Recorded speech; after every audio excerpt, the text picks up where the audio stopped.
turn off autoplay if you are going to use YouTube, because it just, you say, oh, I've got to just do the laundry, or I've got to just, I don't know, make some dinner or whatever you're doing, because you're busy, parents are busy, and you start, give the tablet or whatever it is without perhaps thinking about that. Then the next thing is you've kind of got absorbed in doing the laundry or the dinner, and they've been on it for 2 hours because it just went autoplay.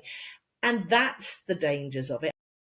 Welcome to Mama Mabel's Caregivers podcast, the space where heartfelt stories, expert insights, and real-life caregiving experiences come together to uplift, empower, and remind you that you are not alone. Today, we're honored to welcome Sue Atkins, an internationally respected parenting expert, broadcaster, and former deputy head teacher with over 40 years of experience in education and family support. Known globally for her empowering, practical approach, Sue partners with schools, educators, and families to raise confident, emotionally resilient children, both in and beyond the classroom. Sue is the best-selling author of the Parenting Made Easy series, Raising Happy Children for Dummies, the Can Do Kids Journal, the Divorce Journal for Kids, and her latest, Navigating the Digital Jungle, Scripts to Start Family Tech Conversations. She is deeply passionate about creating nurturing, emotionally intelligent environments where children, and especially neurodivergent children, can thrive. Her high-impact work includes partnerships with Twinkle Educational Publishers and Disney Family, as well as collaborations with Fortune 500 companies and international schools, where she helps bring the vital homeschool connection and foster culturally responsive parenting practices. Sue appears regularly on ITV's This Morning, BBC Radio, and various global media outlets, and is a sought-after conference speaker on topics including parenting, emotional well-being, digital literacy, and grief resilience.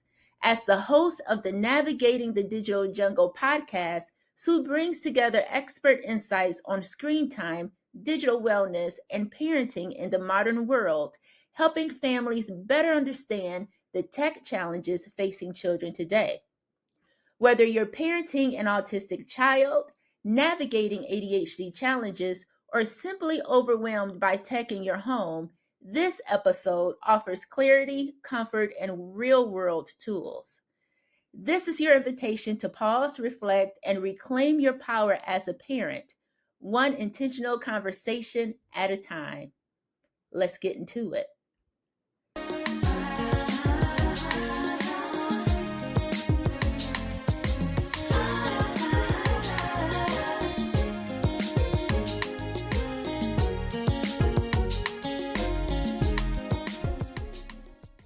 Hello, Sue Atkins. How are you today? I'm really good, thank you. Nice to see you. Yes, I'm so grateful to have you as a guest on Mama Mabel's Caregivers podcast. Podcast family, I have another exciting guest that I would love to introduce to you right now. I have Sue Atkins. She is a parenting expert, and she is a guest that is coming to you today from London. I'm really excited to have her on. Today's title is The Digital Jungle and the Neurodivergent Mind, What Parents Need to Know. Let's get right on into it. Sue, please tell me about yourself. Well, I'm a former deputy head teacher and class teacher for over 22 years. And then I retrained after my father and my mother passed away within the same year of each other. I thought, I don't want to teach the Vikings and all this stuff for another 22. So I retrained, and I've been what they call a parenting author, broadcaster, speaker. Now for about another 20 years. I appear on BBC Radio, I appear on the TV here in the UK and internationally too. And I've noticed recently that there were a lot of questions around navigating the digital jungle with smartphones, devices, AI, all the rest of it. So I started a podcast called Navigating the Digital Jungle with Sue Atkins and friends, because I invite the friends are the experts in sextortion or in, group chat problems. Whatever the problems are, I invite the guests on to talk to my listeners, to give them practical tips about not scaring everybody. It's about giving them some practical things that they can do, right now, tomorrow, or next week with their kids to keep them safer. And we explore all sorts of topics. So it's great fun. But yeah, that's what I've been doing for the last, say, 20 years, writing, talking, speaking about parenting. And now I've kind of gone more specialist into navigating the digital jungle to support parents. So what led you to get into this area? Well, as I say, I appear on TV, I sit on sofas and I do lots of question and answers. I work for Disney where they put me on a sofa and they ring in and ask me all sorts of questions.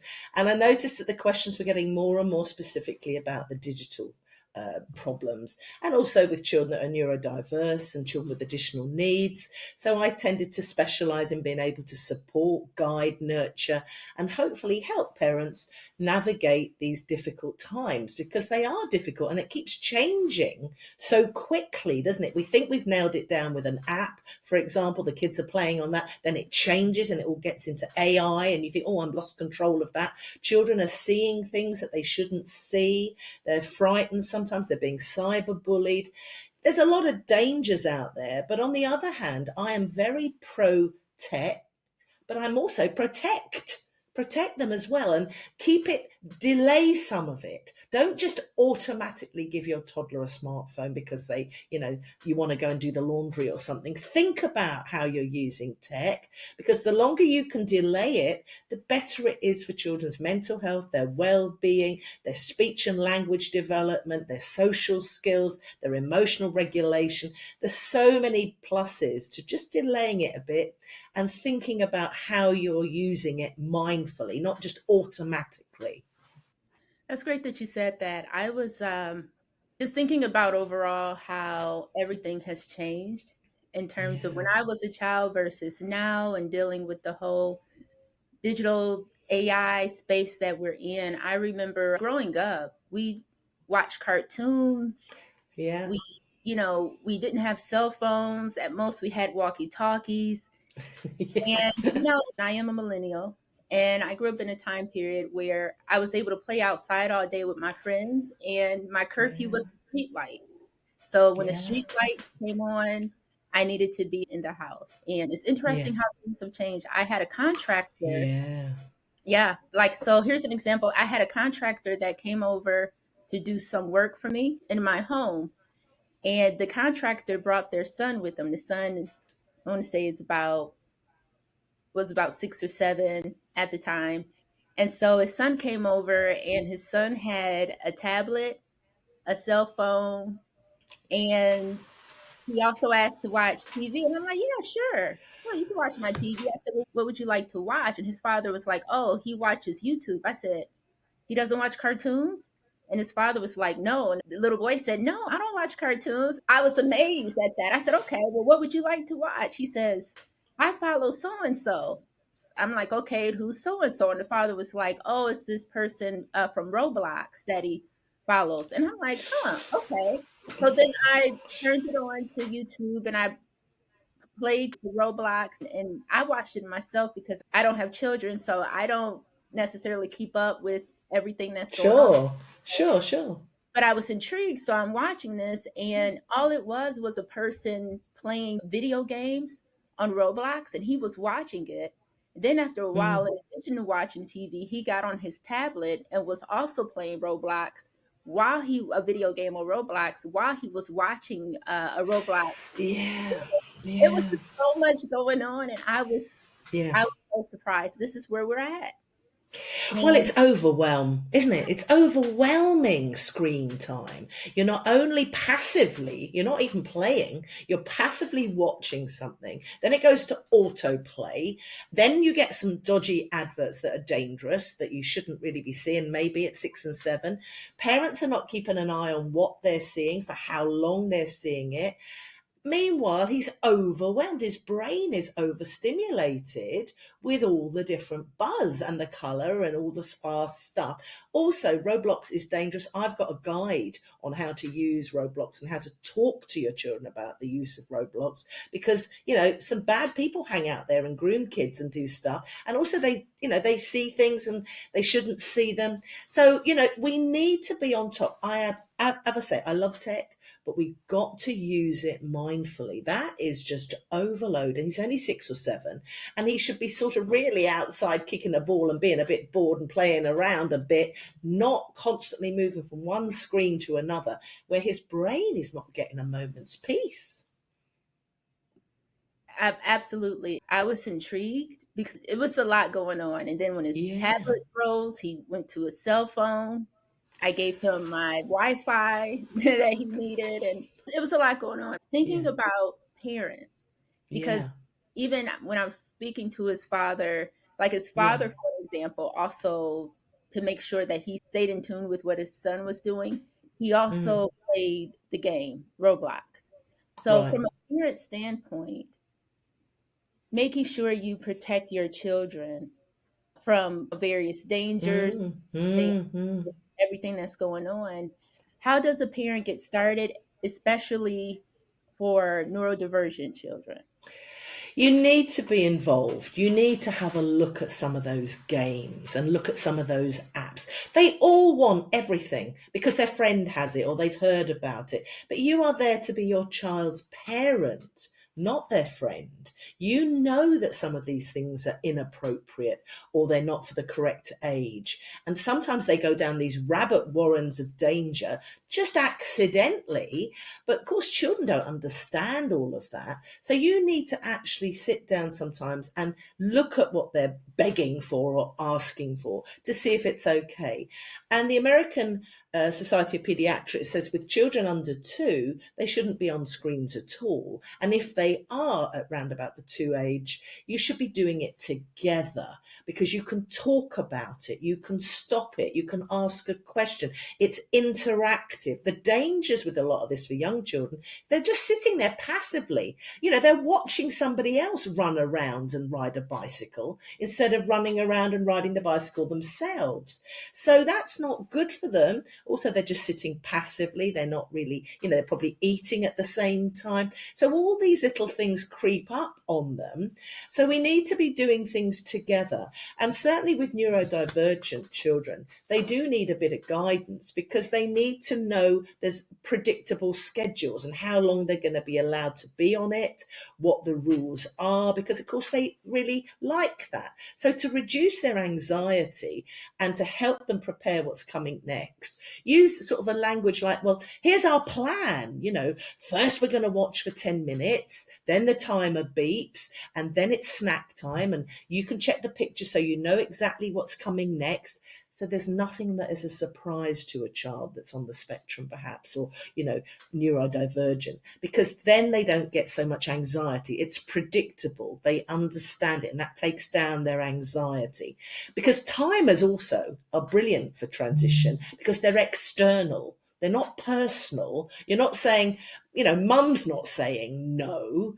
It's, the timer says, oh, it's time. Time's up. So it takes down again that, us and them battle that sometimes you have. And then you can say something like, well, the timer is helping us today. So when it reaches the red part, the iPad rests and your body rests too.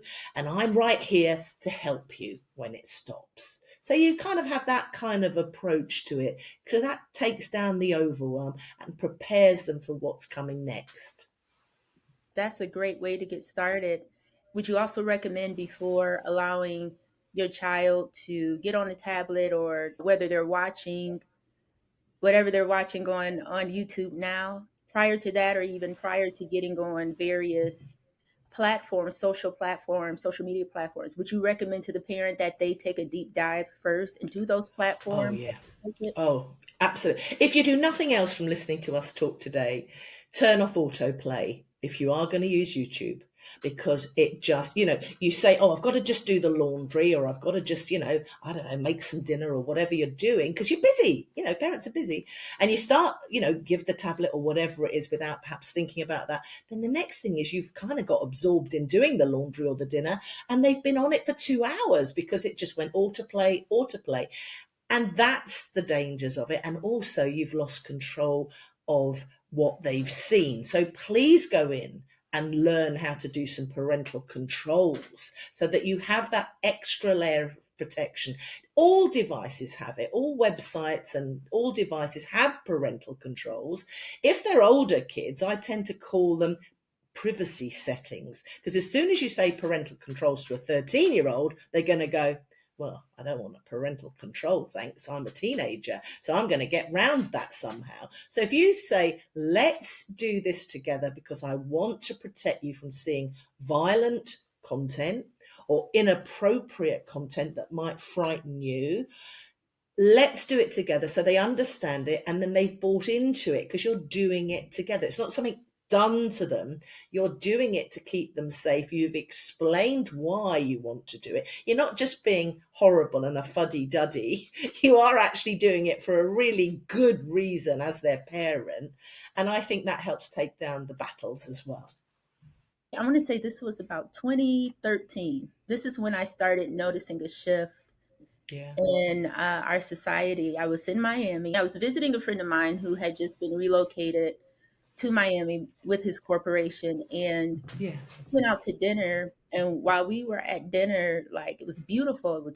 Everyone was outside. They had these tables, and I saw a whole family. It was a family of five: mother, father, three kids, and the parents were on their phone, and each child had an iPad, and nobody was interacting with each other. No one was Yeah. talking to each other, and I was just like, wow, this is kind of, Ad.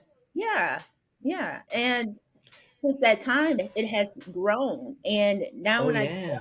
to seeing, you said like a child that's younger than two should not have access to, know, to this. However, when I go out, I'm seeing Oh, children, yeah. one year old, that's Yeah. in a few months, and I they mean, just oh, now the yeah. babysitter. It's Yeah, literally I know. babysitter. I'm on a mission about that actually, because every parent loves their child and they want the best for their child. They don't always know. I read the research, I read the white papers, I understand it to help you make sure that, I make it easy for you to understand that it's not a good idea for a young baby to have any screen time at all, right? That's when they are learning to react to you, cooing, bonding, laughing, learning language, learning about the world, looking up, not looking down. No screens really, because it's not helping any aspect of their social, emotional, or language development. Delay as long as possible. We've all seen parents that hand the phones over in restaurants to keep the toddler quiet. We've all seen the buggy now with the iPad or iPhone or smartphone facing the child so they're watching Peppa Pig. Why aren't they looking out? Why aren't you talking to them about the birds or the water or the crane or the train that you can see to bond and explain and develop their vocabulary? I've even seen people on a potty, they put the kid on the potty with an iPad slot. So they're sitting on the potty, even having an iPad.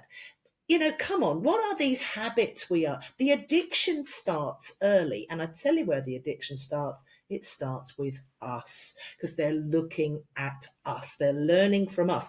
If we're constantly on our phones, hey ho, that's what they're learning. When I used to come out of school, my dad used to pick me up on a Wednesday afternoon. He had a shop in those days and he had the Wednesday afternoon off. So he would come and pick me up from school. And I always remember, it says, stuck, and I'm really old now. And I remember his arms out and I would run into his arms, right? When they come out of school now, parents are down. They're looking and scrolling and doom scrolling on Facebook or wherever they are, on Instagram, Snapchat. And the child comes out and has to sort of make noise for you to notice them. And what does that do to their self-esteem? They don't feel important. So, of course, they get naughty as well. So just pause to ponder. your use of screen time. And not all screen time is equal. You could be cooking, right, and looking up the recipe. You're cooking spaghetti bolognese. You say, oh, how many tomatoes do I need to put in here? And you say it out loud so the kids see, oh, she's using it to find the recipe. Or you say, let's do the shopping list. And if you want to do it on your phone, then you do it together. So they see the meaning behind it. They don't just get that you're doom scrolling and, you know, the next thing you've been on there an hour and you've ignored them as well. It is about mindful screen use. So I think that's important for children so that they understand how it can be fantastic. But also, what are they learning when you're in a restaurant? I've been in the restaurants with my own kids who are grown up now, and you look round and you just think, such a shame, it's so much being missed. I remember my kids bringing a little rucksack when we were on holiday, certainly in Spain. We were out for dinner, their little rucksack, they got all their stuff out. Rotate your toys so they haven't seen them, put them in a box and then bring them out. Go, oh, look, we're going for out today. Oh, I haven't seen these toys for ages. So they play with them. Sometimes we used to play with them, you know, like boxes or games that you colour in and stuff. And so then you are talking with them, chatting to them. They hear you talking together with your partner, if you've got one, or your friend. You include the kids. So much is going on that's social. And even now, my kids come home and they're grown up. We still sit around the table when we're cooking and chatting and laughing. Now they're older, we sometimes have a little glass of wine. Nice, nice. As a parent, let's say that you started off wrong. And let's say that you've been giving your child the tablet and the phone since they were Yeah, 12 months. little. Yeah. And now they are about 9 years old. How do you correct that? What are the steps? So you do it incrementally. Don't go cold turkey and take it all away immediately. You're going to have a kid that's got what you call a dopamine crash on your hands because you get addicted to the buzz and the rug and the color and the buzz and all that.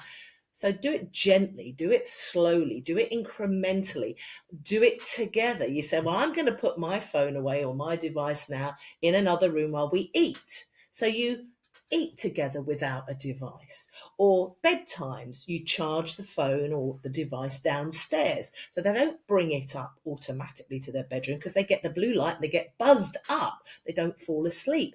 And sleep is being really badly affected. And children wake up the next day grumpy because they hadn't had enough sleep. So one simple thing, charge it downstairs, and an hour before bed, you know, turn off the screens and do something, you know, relaxing like reading or colouring in, depending on their age, of course.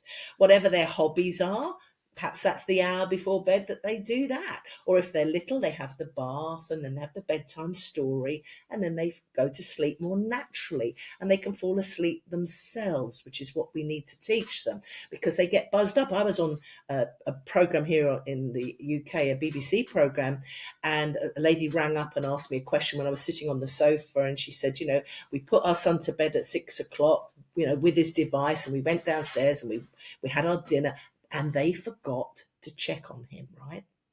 And when they went to bed at 12 o'clock, 6 hours later, he was still on it and awake because they had forgotten to check him. Now, I'm not saying that to shame the parent. I'm just saying how easily it can be done. You get busy, you forget, you don't check because he's 6, he's not a little baby, but he was actively engaged on it. Of course, he was buzzed up and he couldn't sleep then after that. So I'm only using that example as a true story, as I know it's easy to let that sort of stuff happen, but don't let it be your kids. Try and put some boundaries around it. Simple things like, you know, as I say, not at the table, perhaps not in the restaurant, and not when they're going to throw a tantrum. Think of something else you can bring with your younger child if you're shopping. You know, give them some grapes or some raisins or something they can use their hands and eat as you're going round. So they're busy. If you're shopping with them, can you go and find the bananas? Can you weigh up the grapes? Whatever it is, you just make it fun. So it's not a device. And that then is how you incrementally and slowly and gently come off it. My big thing is, my daughter's running the marathon for London. So she didn't just put on her trainers and run 26 miles. She's been training incrementally. Same principle, but the other way around. Come off your devices gently and slowly. So each day is a little bit less. Have a little 20-minute digital detox each day. Because if you did that for a couple of weeks, you're mindful, you're feeling better. And even ask the kids, how do you feel now that we haven't been on it, for an hour or an hour and a half? And they will start to see the benefit of feeling better, playing with their brothers and sisters, developing their hobbies or their interests. And so we do it, bite-sized, cold turkey and bite-sized bits.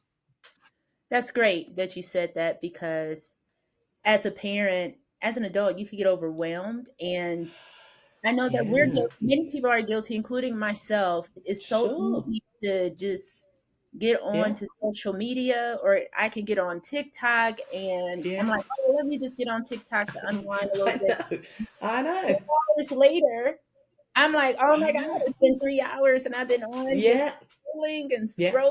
And so if we do that, thinking about a child, they'll do the same. You know, Yeah. Oh, yeah. And certainly children that are neurodiverse, that you need to reduce their sensory overload for them, and tech is something they can get really stuck into and really enjoy. But think about headphones or dimming filters or fidgets or weighted cushions, say to them things like, well, let's get your comfort kit ready so your body feels good while you play. Then we're going to have some quiet time with headphones and we maybe have your fidget in your hand. Here's your cozy seat. So you're setting them up for success, setting them up also for sort of coming off. Like I said about the timer, that's a very good way of, detaching from it, because you can control how long that timer is. They don't necessarily know. And then you feel, more in control of them. And they then learn to self regulate. Eventually, what we're all trying to do is teach them how to regulate themselves. And they listen to us first, and then over time, they learn to do it for themselves as they grow up and get older. a very important topic that I would like to talk about is safety.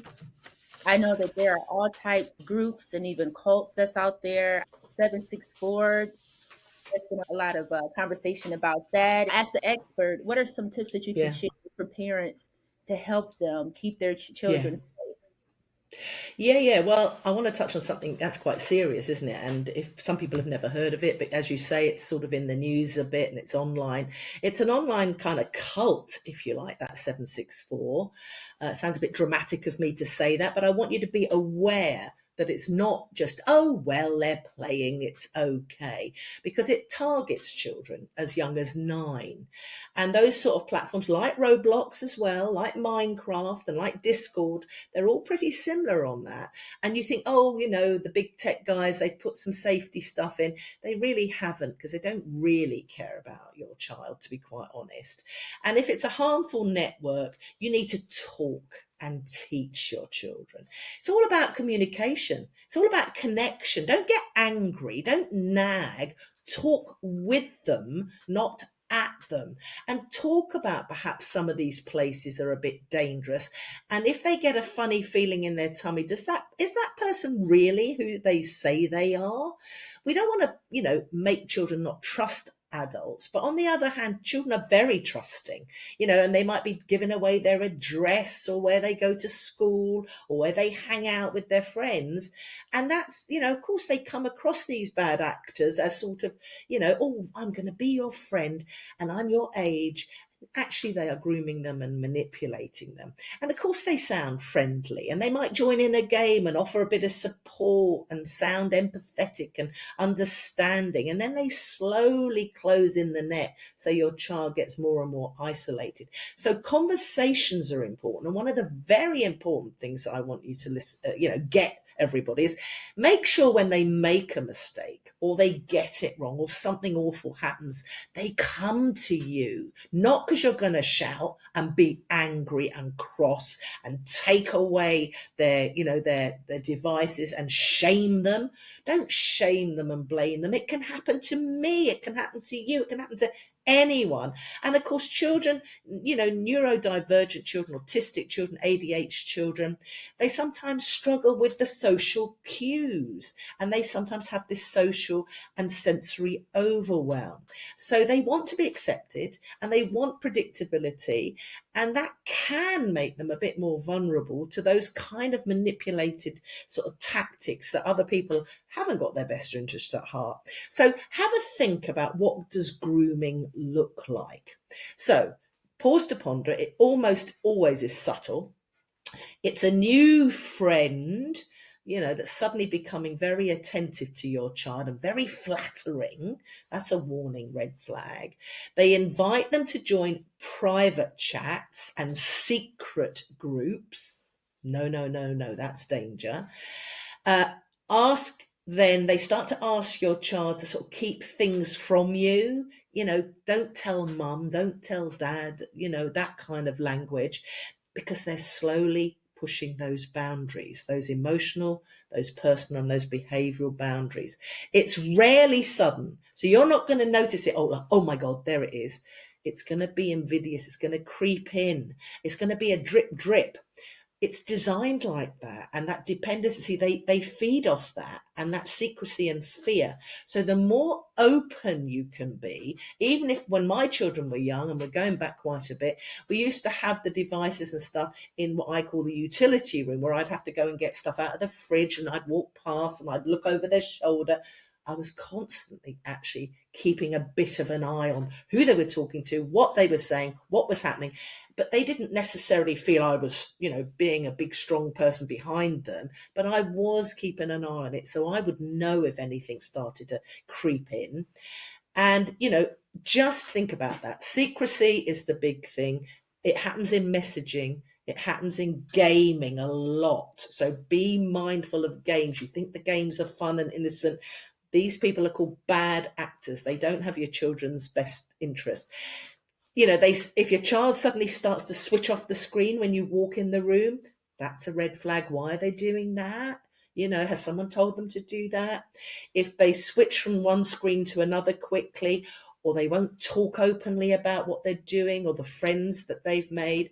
Also, if their mood swings a bit and they start to become a bit anxious and a bit withdrawn or a bit guilty, you feel there's a vibe of they feel a bit guilty.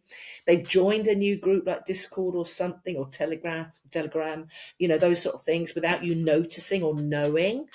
Red flags again. So again, just be more involved. Show me what you're doing. Tell me why you like that. What are you up to? Not accusing them, to show an interest in it, because if you're interested in it, you're on top of what's actually going on, and they don't feel that you are judging them, being harsh to them, making them feel guilty or bad about it, and you're not scaring them, but actually keep a little bit more of an eye on them.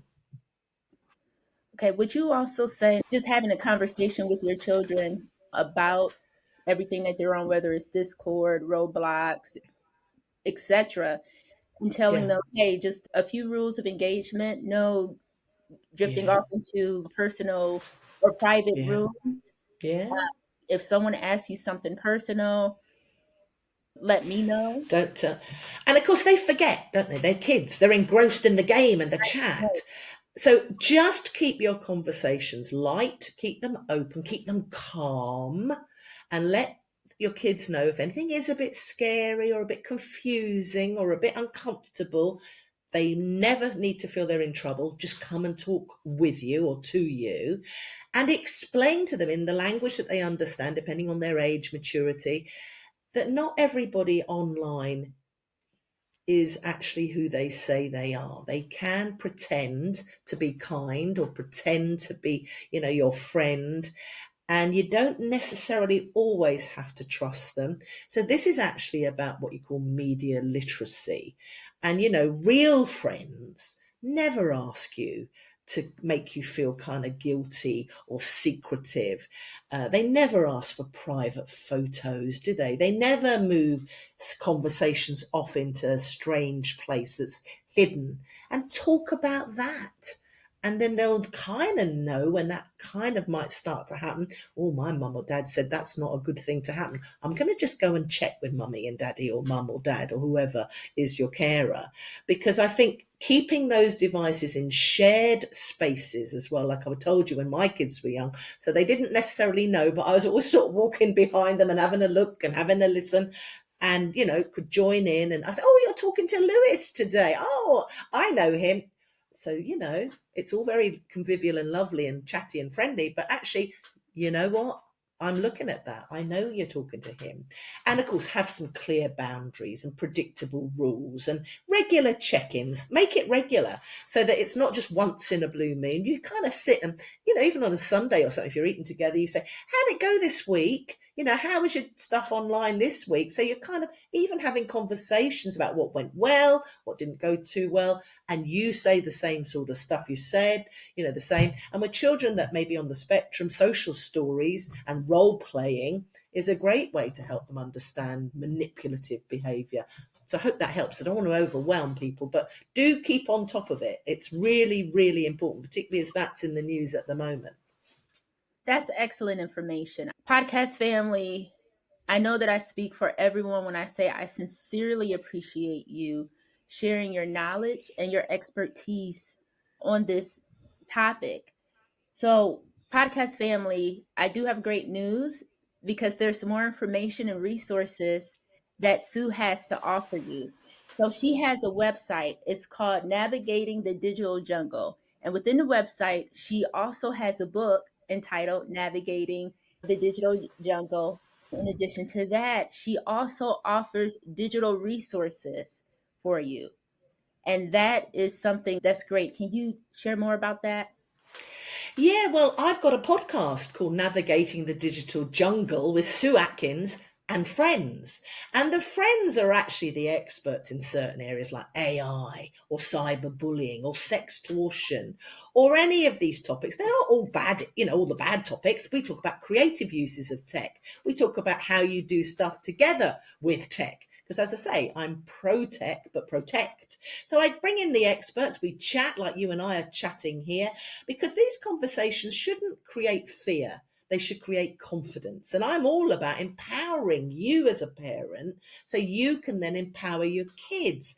And then we can all enjoy it safely, have fun with it, and, enjoy the creative side of it, being mindful about staying safe within those boundaries too. That's what it's all about. So I started to create some guides, and I got well known for the scripts. What do you say? How do I start this conversation? I've got 2 new guides coming up soon, actually on pornography.